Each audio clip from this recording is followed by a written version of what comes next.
How you doing? This is Coach DeCarlo. Today we're going to talk about dealing with past traumas. Excuse me. And I'll be speaking basically from, my personal experience. So what worked for me may not work for you, and that's okay. But sometimes we need to hear that other people have experienced something and how it is that they've overcome that trauma. Everybody has to process their trauma differently, and you have to find and discover what works for you. Years ago, there's been experience, and of course, I'm not going to go into experiences of my own personal trauma, but, some of those traumas happen as a small child, and those are things that you have to process. And one of the biggest things that allowed me to overcome some of my trauma, and some of our traumas, we'll take with us to the grave, depending upon the nature of that trauma and how we feel about that trauma. The biggest thing when I think about trauma, though, is not, those who may have afflicted the trauma or intentional or unintentional, but, us who were the recipients of it. Now, the thing is, what do you do with it? And a lot of times we can talk about the principles of Neville, and we say just revision. But that's not always easy for many of us. So sometimes we need other tools, and sometimes people will suggest something as simple as going to therapy. And sometimes in talking that out, that helps that person alleviate that trauma of how they feel and so forth. So each person has to discover what works best for them. And like I said, sometimes, going to the end and, thinking about a better future will help us begin to alleviate current trauma. And a lot of times we associate trauma with this childhood events, but trauma can happen anytime in our lives, depending upon what we're going through. My wife and I, years ago, had experienced a very great financial loss due to fraud.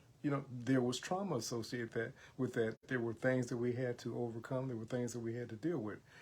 As a child, and thinking about childhood trauma, what I find that works best for me, I still see the events that I experienced, and you guys can go into your imagination, try to imagine the events. You're not going to know the events in my life no more than I'm going to know the events in your life without those things being communicated. So don't waste your time trying to figure out what the events were. But the importance is realizing that as I see those events, I see those events differently now. I see them as a play, for example. I see those life events as another person, another me. So it's not the me now. A lot of times when we see trauma in our minds, we're replaying the events, even though we may have been children, we're replaying those childhood events as adults. So we're still experiencing the trauma that we've gone through. Now, what I did was to alleviate some of those events in my life was I used a dry eraser, or what we would call a chalkboard many years ago. And I would see the events, and I would simply see the events being erased in my mind. Now, it didn't take the events away. God says that I will forgive your sins, and they will be as white as snow. And though they were red as crimson, or, as blood or scarlet, whatever you want to call it, that they'll be remembered no more. As human beings, we're not always successful in not remembering. We talk about forgiveness and so forth, and Neville talked about revising events so well that in revising that event that you don't even remember the event took place. Well, many of us are not successful in that. Many of us still remember that the event, no matter what that event was, still took place. Now I can play an event, and I don't replay events in my head often about, childhood trauma. But if it comes up, I can see it as a story that's being experienced, and I'm, as a onlooker, looking at the events in that story, but the events does not have the power that it once had in my life.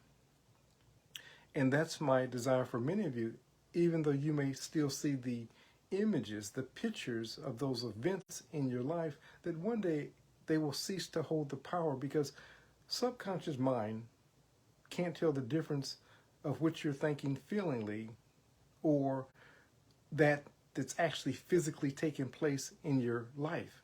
So if you're thinking feelingly about an event and you're replaying that event in your life, in your body, in your physiology, in your mind, in your spirit, in your soul, this event is taking place even though it took place 20, 30, 40, 50 years ago. It's being played out in your life right now until you begin to let that event no longer have power over you. You know, Jesus said, the prince of this world tried to have power over me, but he has no power over me. Don't let those events, even though you may see them, have power over you. And so, like I said, the tool that God has given us is the tool of forgiveness. Now, everybody can't process forgiveness without going through, like I said, some ritual, whether it be a counselor, talking it out with someone that they love deeply, that they can just vent and talk about these events, and sometimes grieve the event. If it was, a very harsh event, and letting those emotions out. But the thing is, do it until it no longer has power over you, where you can get to a place and you can see the event, but you're seeing that event now just simply as a story that has taken place, another you, another version of you, that you're not having to experience the event in the moment. Because like I said, a lot of times when we're thinking about traumatic events, we get ourselves so wound up in this traumatic event that we're living it now, and we keep living it now. And it's like anyone that's seen Bill Murray's Groundhog Day, we just keep going back and living that event over and over and over and over. And what you're doing is basically adding more trauma to your body as opposed to releasing. And you said, well, DeCarlo, how can we release it? What I did with some of my events, like I said, I used the dry eraser board, and I just saw the event and I kept erasing it until that event, when I thought about it, had no power.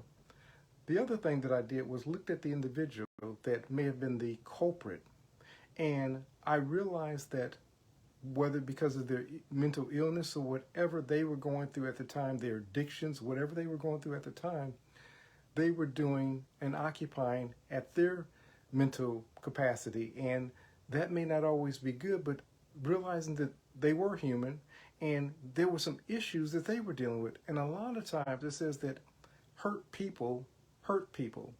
So a lot of times the hurt that we're passing on, this hurt is being passed on from generation to generation to generation. So sometimes with abuse, for example, we had, the way that my parents disciplined, today people would probably call child abuse. But that's how they were taught by their parents to discipline, and that's how they were taught by their parents to discipline. I'm not justifying it, but a lot of times we have to unlearn error. It's like the story about the traditional ham.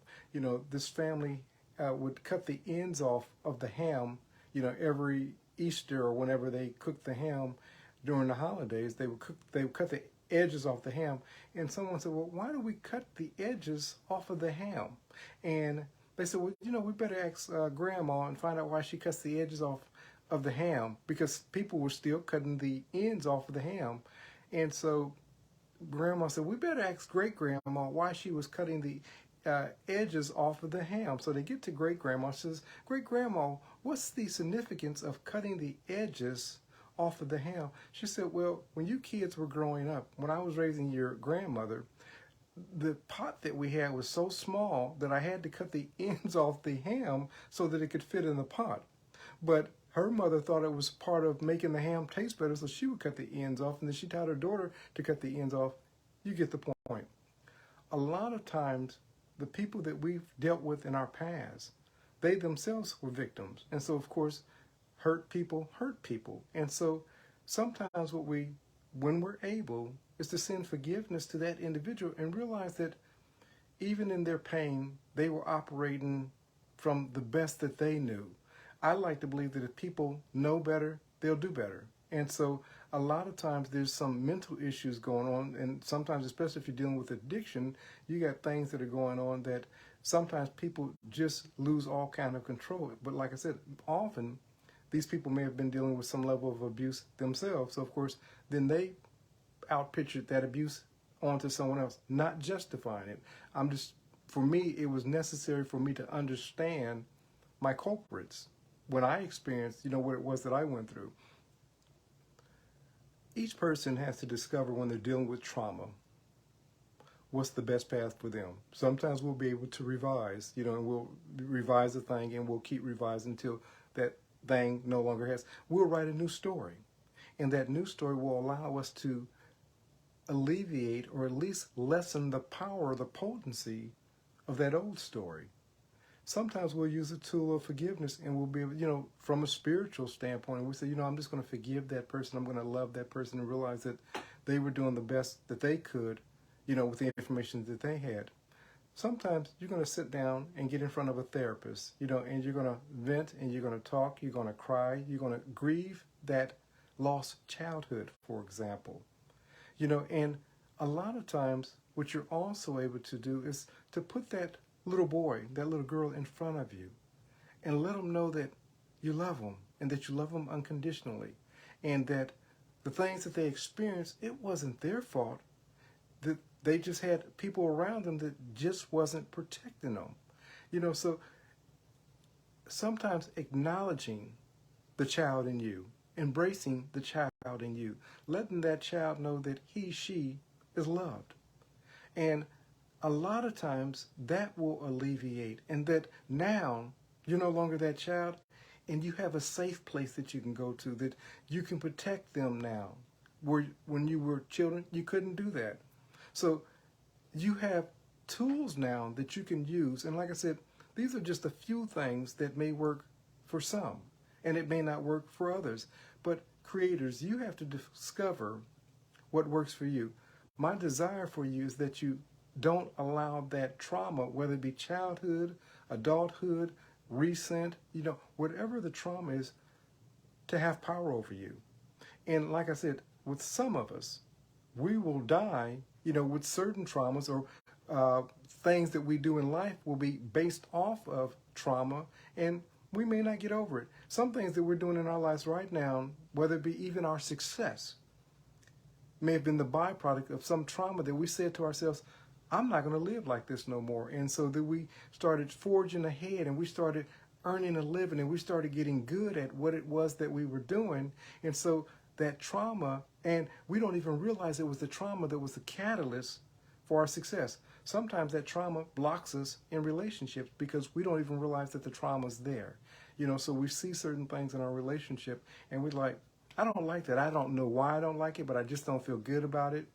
I was talking to a friend recently, and his wasn't so much trauma, but it's important to tell the story to see how we're raised fashions us. I was talking to this friend recently, and we were talking. He was raising his boys. He and his wife were separated. And he said that when he and his sons would go to the mall, he would have his youngest son put his hands in his back pocket. So as he was walking, his son was holding onto his back pocket. He said, because I didn't believe in all that hand-holding stuff. Well, he got that from his father. This guy and I, we were Marines together. And we talked one day, and he said, would you have a problem with somebody bringing you flowers to the hospital? I said, not at all. He said, no, I don't believe in that flower stuff. His father taught him that those things just weren't masculine. So his son did not have the privilege, and I'm not judging this person. His son still knew that he loved him, but his son didn't have the privilege of walking down the street and holding hands with his dad because his dad thought that that was not masculine. I pray and I hope, because I don't know, I pray that he embraced his son. I pray that he kissed his son and let him know how much he loved him. But mine is not to judge, but to just say that how those things that we've been raised with in those environments, they shape who we are. And sometimes we have to unlearn those things. So I know that trauma is difficult. I have my own share of trauma that I've dealt with, and some of it is still shows up in my relationships. Sometimes it shows up, in my marriage, and so I have to address those things. A lot of it I've overcome. What I'm telling you is that just be mindful of those things, because see, those things can keep you from living your best life. What were your thoughts about money, and why were your thoughts about money the way that they were? It's because often, your family said, there was not enough to go around. Money's this, lack of money is this, the money is root of all evil. What were your money stories? What were your relationship stories? Not everybody had the luxury of having two loving parents that nurtured and protected them. So all of these stories make up who we are. This is why we put up walls. This is, I have somebody that I love dearly. One of the things that she has to overcome is, her parents dealt with fear, a lot of fear. With that being said, we can't help but that to be parted into our lives, even if it's in a small way, and it sometimes will keep us from moving forward, and we don't even know why we're not moving forward, but a lot of it's programming. The problem with programming is that we tend to pass it on to the next generation if it's not caught. So look at your trauma. Find out the best way, discover, let's say it this way, discover the best way to overcome your trauma. Maybe it will be the tools of Neville. Now, understand this. This is Neville Goddard Next Generation. But Neville's tools don't work for everyone. You're on your journey, so you're going to have to find out what works best for you. So try the tools of revision. Try Scripture's tools of forgiveness. Try therapy. Try talking it out with a loved one. Speaking to that small child within you and let them know that they're safe. Replay the story when they were so scared and frightened, but now the adult you is with that child. Now understand, I'm not selling anything. I'm a coach, but I'm also a hypnotherapist. Sometimes it may require that we go back and replay the stories. You can do that on your own, but maybe you may require help. If that's the case, reach out to me and we'll have a conversation. We'll have some dialogue and see what we can do, set up a session, whatever. Many of these things you can do on your own. Sometimes we'll have to partner with others, like I said, a counselor. Sometimes we'll have to go and look at, other tools, whether it be Neville's or other tools that work for you. We have almost 8 billion people in the world. And so with 8 billion people, there's 8 billion stories. And each story is different and unique to the individual. Creators, find out what works best for you. But don't allow your trauma, whether it be adult trauma or childhood trauma, to keep you from your best life now and or the future. Discover, listen to yourself, ask yourself, challenge yourself, because the goal of ego has a role to play. And the goal of ego is to protect you. So a lot of times your self-talk is set up to protect you, but it can also hinder you from moving forward in relationships, in health, in abundance. So be mindful of what it is that you're saying to yourself. And like I said, challenge it. And sometimes you're going to have to discover, why do I feel this way? And then you may discover that it goes back to a childhood trauma. I'm not asking you to keep going through that childhood trauma over and over. Some of you understand, change your thoughts, change your world. You can release that childhood trauma immediately if you choose to. And I'm not saying that that's easy. Some of us are able, in certain situations, able to do that. We're able to look at it, like I said, one of the things that freed me was getting to a certain age and realizing at that age that some of the people that had caused trauma in my own life at the age that they were, my current age at that time, was doing the best that they could with the information that they had. And I only understood that because that's exactly what I was doing. So when we begin to offer grace to others, mercy to others, then we begin to embrace the grace for ourselves. So like I said, what I'm not saying, creators, is that overcoming your childhood trauma is going to be easy. But I say challenge it. Begin to revise it. Don't allow it to have power over your now or your future. Many of you are missing out on beautiful relationships. You're missing out on financial blessings. You're missing out on health. And it's all because you're imprisoned by your past trauma. Get help in whatever way works best for you, whether it be the teachings of Neville, Dr. Joseph Murphy, Wayne Dyer, a therapist, a hypnotherapist, a coach, talking to somebody, talking to a friend.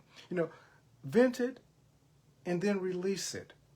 And what I hope for you, my desire for you, is that when that image of that trauma, when you start thinking about that trauma in the future, that it no longer has the power over you to keep you stuck. if that's what it's doing to you. This is Coach DeCarlo saying, listen, only you can create your perfect world, not God or man. Only you can create your perfect world. This is Coach DeCarlo saying, have a great and abundant day.